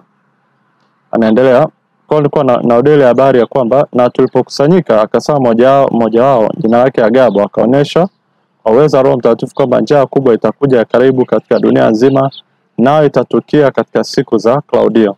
Bwana Yesu asifiwe. Kwa anafunua kwa habari ya njaa inakao kuja. Aliwafunua manabii kina Agabo. Bwana Yesu asifiwe, watumishi wake. Na pia katika Korinto wa kwanza 2:7 tusome tu eneo lingine ambao tunaona kufunua tu mambo, unaona Korinto wa kwanza 2 mstari wa 7. Kwa kuna neno nayotamani kuhusu mambo ya kufunuliwa, kujua mambo. Kwa nilikuwa nimekatoa nasema hii ni sehemu ambayo naongea vizuri sana jinsi ambavyo Roho Mtakatifu ni mwalimu anafundisha. Kwa pia anafunua mambo. Kwa Biblia inasema basi bali tunanena hekima ya Mungu katika siri, ile hekima iliyofichwa ambayo Mungu aliazimu tangu milele kwa utukufu wetu, ambayo wenye kuitawala dunia hii hawajui hata moja. Maana kama wangalijua wasingalimsulubisha Bwana wa utukufu.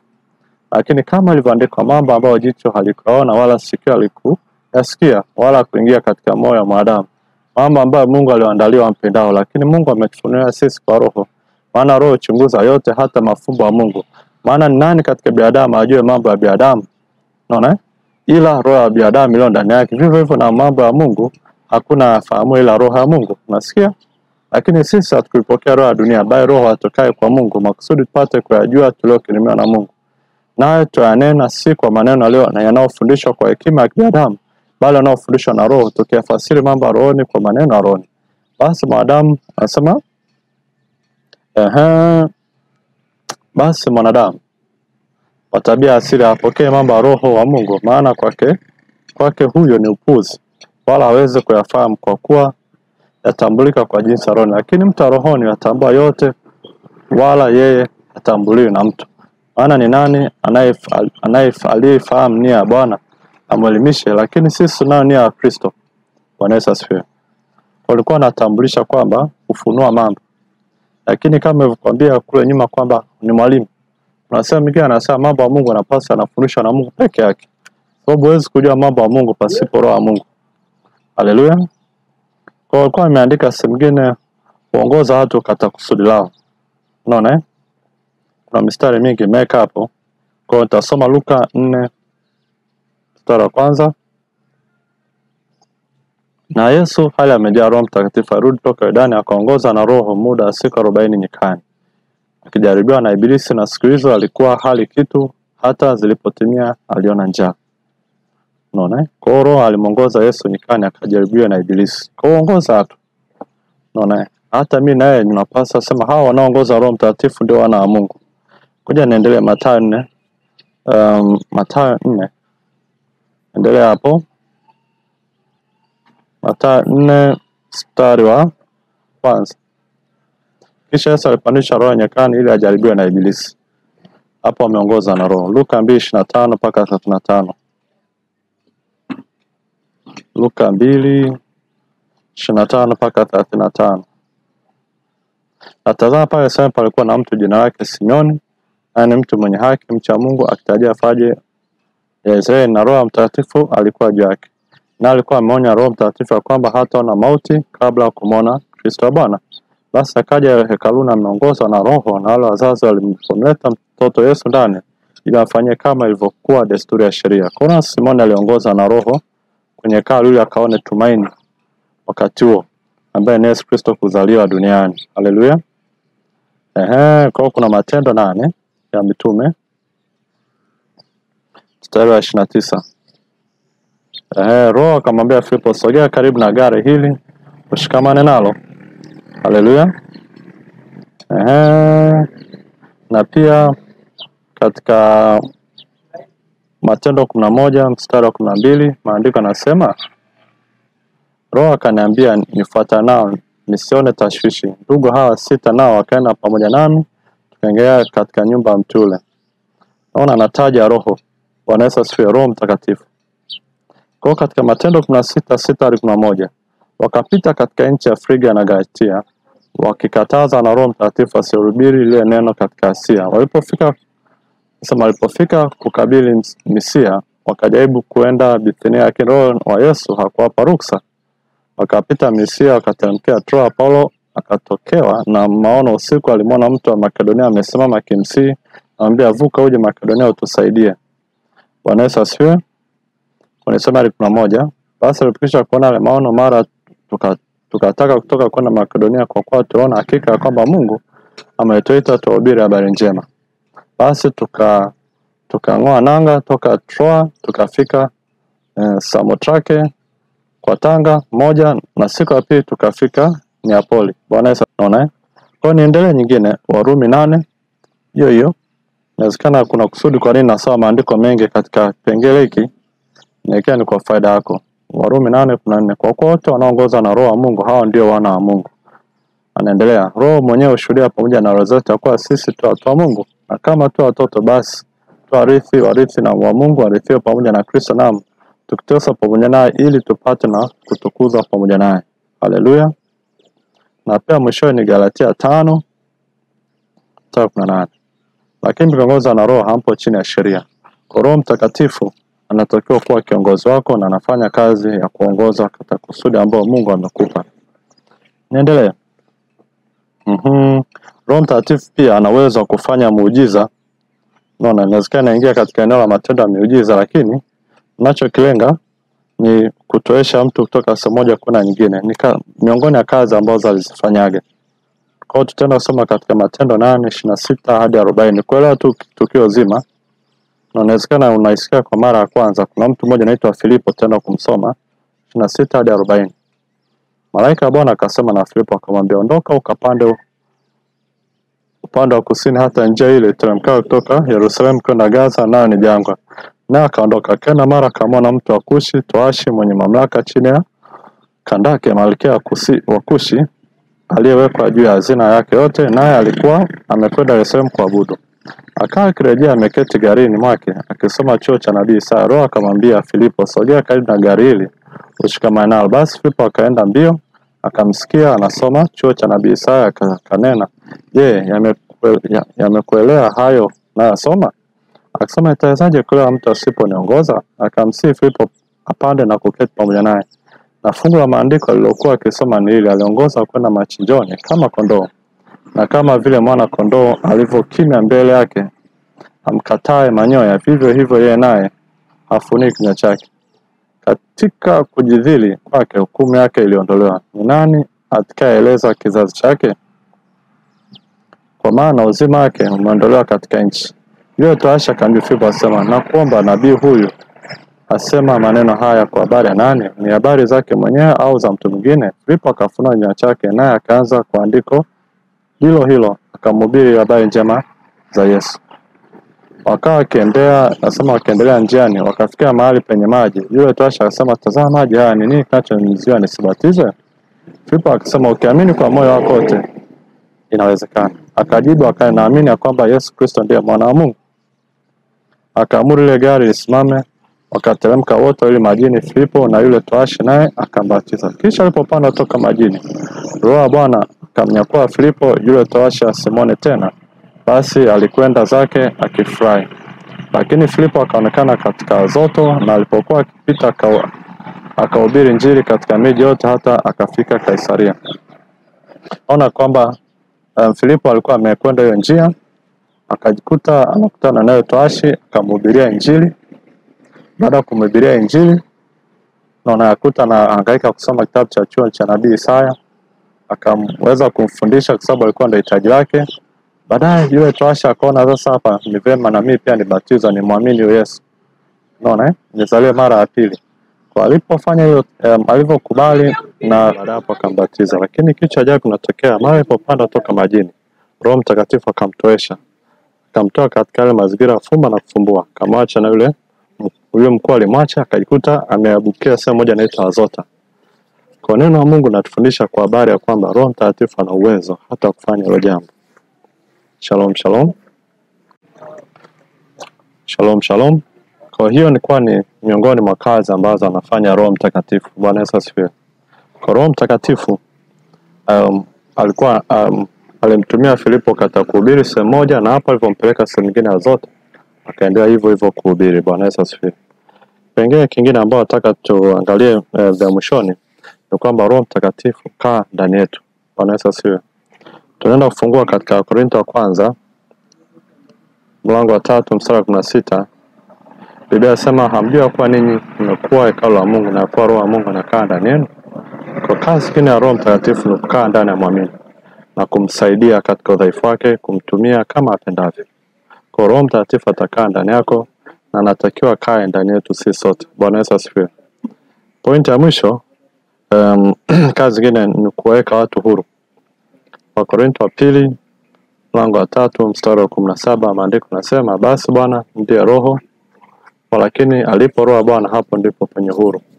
Kwa Kiingereza anasema where the spirit of the Lord is liberty.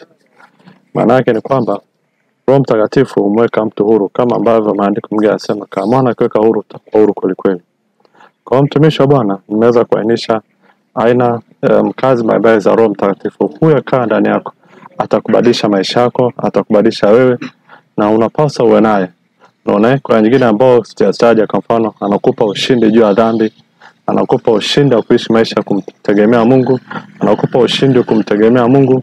Sasa haya niliyoleta hapo kazi ni ambazo nimeziona kwenye Biblia, nimezeka kama zilivyo. Na hii kuna nyingine nyingi anafanya. Bwana Yesu asifiwe. Kwa hiyo unamhitaji sana kwa hali na mali. Kama ulivyosema kunawekewa mikono, unapaswa batizo uzaliwe mara ya pili, kisha unafuata ni kuwekewa mikono na upokee kipawa. Kwa ndani hicho Roho Mtakatifu utaikuta una roho 7 za Mungu, karama za Mungu. Unaona? Unafanya kazi alizofanya Yesu. Na Yesu alisema hivi, kama mnaniamini mimi, kazi kubwa kuliko hizo mtazifanya, kwa maana mimi naenda kwa Baba yangu. Kwa sisi pia Roho Mtakatifu anaweza kufanya kazi nyingi zaidi. Bwana Yesu asifiwe. Tunaona jinsi ambavyo Filipo Roho Mtakatifu anamtoesha sehemu moja nyingine. Ni kazi ambayo ilikuwa ni ya ziada tofauti na ambayo Bwana Yesu tulipata kuona. Bwana Yesu asifiwe. Basi mimi niishi hapo, mtumishi wa Bwana. Naamini umepata vitu vizuri. Naamini tutaendelea kujifunza katika somo lingine ambalo tutakalofuata. Kwa hiyo namshukuru Mungu, pia itakuwa katika Kiingereza. Kwa mimi kama Tomazoezi kuitambulisha, mimi naitwa John Redson, ni mwinjilisti. Imempendeza Mungu naweza kushirikisha neno. Basi barikiwe, naamini tutaonana wakati ujao Mungu tena, Mungu akipenda. Na Mungu akutangulie na Mungu akubariki mtumishi wa Bwana.